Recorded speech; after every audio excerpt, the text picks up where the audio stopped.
Le seul principe qui est commun à toutes les religions dharmiques est celui du karma et du dharma. L'hindouisme, le sikhisme, le jaïnisme et le bouddhisme acceptent toutes la théorie du karma et du dharma et de la réincarnation. Ces principes sont donc le tronc commun de toutes les religions dharmiques qui se sont répandues dans tout le continent asiatique. Donc il y a des millions de personnes qui pratiquent ou qui conçoivent le monde à travers les lunettes du karma. En fait, même en Occident, le mot karma est devenu un mot connu, puis c'est un des seuls mots sanscrits qu'on utilise de façon courante en Occident. Aujourd'hui, on va parler de karma yoga, mais pour comprendre le karma yoga, il faut premièrement comprendre c'est quoi le karma. Dans le contexte du yoga, l'objectif de l'individu est de devenir un avec la monade ou le brahman. Comme l'univers est vaste et complexe, on a besoin de plusieurs vies pour apprendre toutes les leçons qu'on a besoin d'apprendre avant de revenir vers la monade. Atman, ou notre âme individuelle, passe par plusieurs corps végétaux, animaux, humains, pour apprendre ces leçons et finalement revenir à la maison. Ce chemin vers le Brahman, vers l'unité, n'est pas un chemin linéaire. Des fois, on se rapproche du Brahman, des fois, on s'éloigne du Brahman. C'est un peu comme le jeu du serpent et l'échelle. Le principe qui équilibre ce chemin, qui détermine nos tendances, qui détermine nos renaissances, c'est le principe du karma. En gros, chacune de nos actions façonne notre taux vibratoire et notre taux vibratoire attire différentes sortes d'expériences, différentes sortes de renaissances. Comme on dit, ce qui se ressemble s'assemble. Le chemin du karma yoga est celui de comprendre comment alléger notre charge karmique. Parce que quand il ne reste aucun karma à être vécu, techniquement, le yogi atteint moksha ou la libération du cycle des réincarnations. Le Raja Yogi contrôle son énergie et son mental. Le Bhakti se laisse tomber en amour avec Dieu. Le Jnana Yogi étudie et fait des méditations pour se connaître soi-même. Le Karma Yogi travaille directement avec le karma pour alléger celui-ci et finalement devenir un avec le Brahman. Pour comprendre mieux c'est quoi le karma, on va étudier comment celui-ci se génère, comment il apparaît, comment il existe dans nos vies. En sanskrit, karma veut dire action. Donc, on crée des charges karmiques à chaque action qu'on pose dans cet univers. Une bonne action, c'est-à-dire une action qui est en ligne avec le dharma ou avec l'univers, crée du mérite qu'on appelle punya. Et ce mérite crée un sentiment de félicité, sukha. Donc, dharma, punya, sukha. Si on fait une action dans le adharma, déconnecté à l'encontre du rythme universel, on crée papa, qui est le démérite, et le démérite crée dukkha, ou le malheur. Donc, adharma, papa, dukkha. Pour éviter de créer des charges karmiques, on doit toujours agir en ligne avec la volonté de l'univers. Puis après ça, vous allez me dire, comment je sais c'est quoi la volonté de l'univers? Essentiellement, on va en parler un petit peu plus tard dans la vidéo, mais c'est là que la méditation, les exercices de conscience, d'être présent, d'être dans le moment présent vont venir nous aider pour codifier un peu c'est quoi que l'univers a besoin, c'est quoi l'action juste, comment notre action peut ajuster les choses, les rendre équilibrées. J'ai parlé d'action depuis le début de la vidéo, mais en fait, le karma peut être généré à 3 niveaux. On peut le générer mentalement, on peut le générer par la parole et finalement par une action physique avec le corps. Je vous donne un exemple. Disons que quelqu'un m'insulte dans la rue. Puis moi, je pense « Ah, je veux le frapper ». Puis après ça, je lui crie « Je veux te frapper ». Puis après ça, je le frappe. C'est 3 karmas différents. Je crée un karma par la pensée, un karma par la parole, puis un karma par l'action. Essentiellement, le karma yoga nous invite à purifier le mental. On doit avoir des pensées positives. Nous invite à purifier nos paroles, faire attention à comment on parle, c'est quoi les mots qu'on utilise. Et ça nous invite aussi à purifier nos actions. C'est quoi les actions qu'on sème, comment on agit dans ce monde. Quand on vit, on a plusieurs expériences. Puis toutes les expériences laissent des empreintes sur nous. Mais les expériences qui sont vraiment puissantes, fortes, vont laisser des empreintes qui vont rester plus longtemps. Ces empreintes-là peuvent devenir des émotions profondes qu'on ne veut pas exprimer, qu'on garde vraiment profondément à l'intérieur de nous. Ça peut être une tristesse profonde, une colère profonde. Ça peut être aussi une joie profonde. Des fois, on ne se permet même pas de vivre la joie. Ces traces, qu'on appelle aussi les samskaras, peuvent aussi créer des conceptions de la vie, des façons de voir la vie qui s'ancrent dans notre tête et qui nous ne permettent plus d'avancer. Parce que des fois, on est juste comme, non, la vie devrait être comme ça. Puis on est très, très strict, très carré. Puis ça aussi, c'est une forme de samskara. Ça a été laissé par une trace. Une expérience est venue nous traumatiser et ça a façonné notre façon de voir le monde. Donc, ces samskaras, ces traces, deviennent éventuellement des vasanas. Donc, ça influence notre comportement et ça devient une tendance. Il y a 3 types de karma. On a le karma du passé, du présent et du futur. Donc, Sanchita karma, c'est le karma du passé et c'est comme un hard drive, un disque dur qui contient toute la lourdeur karmique, tous les événements karmiques qui ont créé des lourdeurs karmiques, comme si on avait un sac plein de karma. Puis on porte ce sac de vie en vie. Vu qu'on a beaucoup de karma à brûler, parce qu'on a vécu plusieurs vies, puis on a créé plusieurs karmas dans toutes ces vies, on ne peut pas toutes brûler nos karmas dans cette vie, pour la plupart de nous. Donc, il y a une partie de ce sac-là, on prend une partie de nos karmas, puis ces karmas-là doivent être vécus dans cette vie. Certains karmas du Sanchita Karma vont venir se manifester dans notre vie aujourd'hui, dans ce corps. Et ce karma-là, on l'appelle Prarabdha Karma, ou le karma du présent. Et ensuite, on a Agami Karma, qui est le karma du futur, c'est-à-dire aujourd'hui même, je suis en train de créer des actions, je suis en train de faire des actions, puis je mets les conséquences de ces actions-là, les conséquences karmiques, dans mon sac, dans Sanchita Karma. Je vais peut-être revivre ces conséquences-là dans cette même vie-ci, ou peut-être les vivre dans une vie suivante. J'ai pas vraiment parlé de réincarnation jusqu'à date, mais comme vous pouvez le voir, le karma, le dharma, fait juste du sens si on accepte la réincarnation. Comme je disais tout à l'heure, on n'a pas le temps dans une vie pour apprendre toutes les leçons qu'on doit apprendre. Comment expliquer qu'il y a des personnes qui sont très riches puis qui ont beaucoup de fortune dans cette vie, mais qui se comportent très mal envers les autres, qui créent de la souffrance, qui créent des guerres, qui créent de la douleur? Comment on peut expliquer que la vie a fortuné ces personnes-là quand elles agissent de façon négative? Donc la réponse de la théorie du karma, ce serait que ces personnes-là ont créé du mérite pour avoir une vie luxueuse, une vie abondante, et qu'en ce moment, ils sont en train de créer du démérite. Donc ils vivent une montagne russe. Ils montent vers le haut, ils redescendent. Sûrement que dans une prochaine vie, ils vont vivre une très mauvaise vie. Il y a certains karmas qui sont très légers, justement, puis qu'on peut vivre directement. Ça peut arriver que la conséquence karmique se passe maintenant. Tandis qu'il y a des karmas qui sont lourds, qui s'accumulent à l'intérieur de nous, puis ça devient justement une lourdeur dans notre esprit.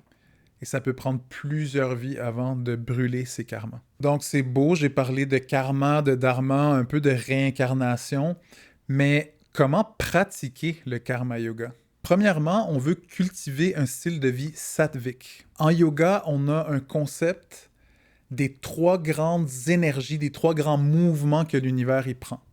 Sattva, qui est la pureté, le mouvement vers la pureté. Rajas, qui est l'agitation, qui est le mouvement vers le monde, qui est l'excitation. Et tamas, qui est la léthargie, la lourdeur. Souvent, les humains, on a tendance à être plutôt tamasiques et rajasiques, puis c'est pour ça que la plupart des pratiques spirituelles nous invitent à cultiver un style de vie sattvique, un mode de vie pur. Pour que vous compreniez plus ces termes, je vais donner un exemple. Il y a des nourritures qui sont définies par les gunas. Par exemple, si vous mangez une salade très nourrissante, très légère en plus, on peut appeler ça une nourriture sattvique. Si vous mangez du piquant ou de la nourriture stimulante, on peut appeler ça rajasique. Finalement, si on mange la nourriture frite, pas trop nourrissante, qui nous fait sentir lourd, qui cause la difficulté à digérer, on peut appeler ça tamasique. Ça sonne comme si, quand on dit tamasique, on dit mal, puis quand on dit sattvique, on dit bien, puis quand on dit rajasique, entre les deux. Mais en fait, tout est nécessaire. On a besoin d'un équilibre des 3 gunas pour atteindre moksha. C'est pour ça qu'en Inde, il y a des dieux qui sont tamasiques. Donc, Kali est tamasique. Certaines variantes de Shiva, comme Kala Bhairav, est considéré tamasique. On a aussi des dieux qui sont rajasiques. Hanuman est rajasique. Durga a une énergie rajasique, une énergie de feu, d'action.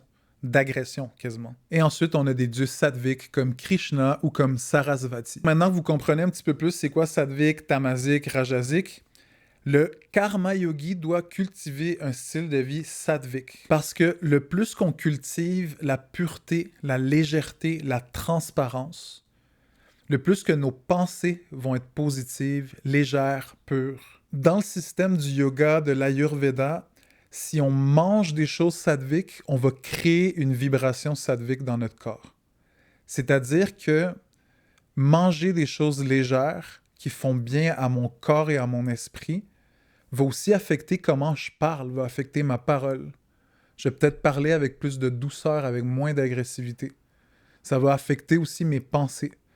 Donc, essentiellement, quand on cultive un style de vie sattvique, que ce soit par la nourriture, nos lectures, nos actions, on cultive une pensée pure, une pensée légère, on cultive des actions pures, on cultive des émotions claires. Le plus on cultive cette légèreté, le moins on crée des karmas, le plus on veut agir pour les autres et non pas pour nous-mêmes. Et donc, on allège notre charge karmique par la purification de nos actions, de nos pensées, de nos habitudes. Ensuite, une autre pratique est celle de seva ou le service, c'est-à-dire d'aider la communauté. Peu importe c'est quoi que vous considérez la communauté, ça peut être votre famille, ça peut être votre communauté spirituelle, ça peut être vos amis, mais d'être au service de ces personnes sans attendre quelque chose en retour. Dans la tradition du yoga, souvent dans les ashrams, on appelle seva le travail, donc on travaille dans l'ashram, et bien évidemment, on ne demande pas d'être compensé, parce que c'est une façon d'aider la communauté spirituelle à rester stable, à faire attention. Donc, dans des cultes, il peut y avoir des abus avec le concept de seva, donc soyez tout le temps, gardez l'œil ouvert pour ne pas devenir des esclaves d'un ashram. Une autre pratique qu'on encourage, c'est la méditation, puis ça va un petit peu avec le style de vie sattvique. Plus j'allège mes pensées, plus j'assume mon silence intérieur, le plus ma pensée est légère, vide, fait qu'on crée moins de karma. On crée moins d'agitation. Ensuite, une pratique que j'aime bien, c'est de voir Dieu dans le monde. Je suis plus du côté du Advaita Vedanta, je suis plus un non-dualiste, donc pour moi, Dieu est partout. J'essaye de voir Dieu ou la déesse dans tous les objets, dans toutes les personnes, dans tous les animaux, les plantes. Donc, qu'est-ce qui se passe à ce moment-là? C'est que je commence à traiter les choses avec révérence, puis avec amour, avec douceur. Donc, je ne vais pas prendre ma tasse de café de façon dure puis agressive, comme je viens de le faire. Je vais prendre avec douceur ma tasse de café parce qu'elle fait partie d'un monde qui vibre de divinité. Si toutes mes actions sont dans la révérence, dans l'amour, dans l'attention, si je suis attentionné avec le monde, avec l'univers alentour de moi, évite de créer des lourdeurs karmiques. Ultimement, la chose qui est la plus importante, puis qui en fait est une conséquence de toutes les choses qu'on vient de voir, c'est d'être conscient et c'est d'être présent. De cultiver notre conscience, de raffiner celle-ci, puis de s'installer dans le moment présent. Si on vit d'une façon inconsciente, c'est-à-dire automatique, on se lève, on va au travail. Si vous avez une famille, vous avez votre famille, vous avez votre vie de famille, mais ça devient une espèce de loop qui ne s'arrête pas, puis qui fait juste tourner sans qu'on ramène de la conscience, de l'observation, de l'attention. Mais essentiellement, on va juste se laisser guider par nos vasanas, nos tendances, et ces tendances-là vont créer des impressions, des samskaras, et ces impressions-là vont créer des émotions refoulées, des façons de voir le monde, qui vont créer des vasanas, et ça va juste tourner. Donc, la façon de briser le cycle du karma, c'est essentiellement d'amener de la conscience, de s'ancrer dans le moment présent, d'observer les choses qu'il y a alentour de nous, d'entendre les sons, de sentir le mouvement qu'il y a alentour de nous, d'être là, sans un discours mental incessant qui nous sépare de cette réalité de ce moment présent. Donc, de cultiver l'écoute, l'attention, la présence. C'est le plus important dans le karma yoga. C'est ce qui nous aide à sortir du cycle qui semble être interminable. Dans le 3e chapitre de la Bhagavad Gita, Krishna explique à Arjuna le karma yoga.